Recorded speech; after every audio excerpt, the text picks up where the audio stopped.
നാസർ, ഞാനൊരു മഹാ അത്ഭുതത്തെ കണ്ടു. എവിടെ? എവിടെ? പോയി, ഇവിടുത്തെ പണി പോയി. അംഗനവാടിയിൽ എന്തോ വേണ്ടേ? നീ എന്താ ഞെട്ടാത്തെ? ഞാൻ ഒരു പ്രാവശ്യം ഞെട്ടിയതാ, എപ്പോഴെപ്പോഴും ഞെട്ടാ എനിക്ക് വട്ടൊന്നുമില്ല. അയ്യോ, അത് തീർന്നില്ലേ? എവിടെ തീരാൻ? അത് പറയുമ്പോ എനിക്കൊരു കുളിര് വരും.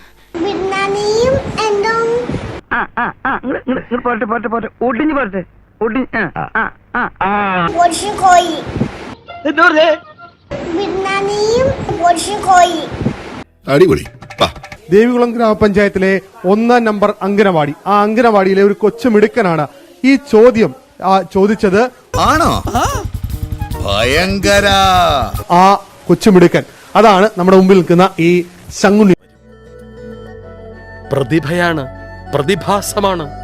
വന്നു ഇപ്പോഴും തരുന്നേ ഇല്ലയോ? കൊച്ചുങ്ങൾ എന്നായാലും ആഗ്രഹം പറഞ്ഞ നമ്മളെ കൊണ്ട് പറ്റുവാന്നെ അതങ്ങ് സാധിച്ചു കൊടുത്തേക്കണം. അപ്പം ഈ നമ്മുടെ ഈ അംഗനവാടിയിൽ എപ്പോഴും ഇനി ബിരിയാണി വേണമെന്നാണോ എപ്പോഴും? പൊറോട്ട കഴിക്കാറില്ലേ? ഇവന്റെ ഒരു കാര്യം നീഞ്ഞു വന്നേ. ദൈവത്തെ ഓർത്ത് ചതിക്കരുത്. പൊറോട്ട കഴിക്കാറില്ലേ? സത്യം, പല്ല് ചലിച്ചു. അത് ഞാനാ. ഓ, പട്ടിയാണല്ലേ ചലിച്ചത്. പൊറോട്ടയും ഇറച്ചിയൊന്നും വേണ്ട. തോന്നി, അതങ്ങനെ വരൂ, അതങ്ങനെ സംഭവിക്കൂ.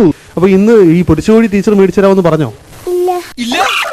അപ്പൊ ഇന്ന് വൈറ്റമിൻ സി ഇല്ല. ടീച്ചറോട് ഇന്നെങ്കിലും പറയണം കേട്ടോ. ഒന്ന് പറഞ്ഞേ, ടീച്ചറോടൊന്ന് പറഞ്ഞേ, ടീച്ചറോടൊന്ന് പറഞ്ഞേ.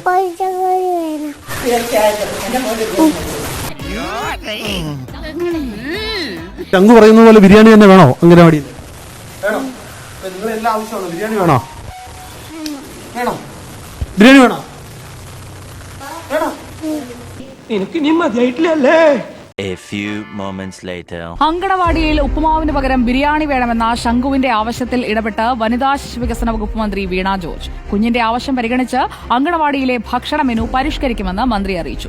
തീരുമാനമൊന്നും പറഞ്ഞില്ല, ഇവരോട് പറഞ്ഞേക്കല്ലേ എന്നാ പറയടാ. തീർച്ചയായിട്ടും ശംഖുവിന്റെ ആവശ്യം പരിഗണിച്ചുകൊണ്ട് നമുക്കിതൊന്ന് പരിഷ്കരിക്കുന്നതിനെ കുറിച്ച് ആലോചിക്കാം. നീ എവിടേക്കാ പോണേ? ചന്ദ്രനിലേക്കാ? ഇനി ചിലപ്പോ ബിരിയാണി കൊടുക്കണ്ടെങ്കിലാ പറയാൻ പറ്റൂലേ.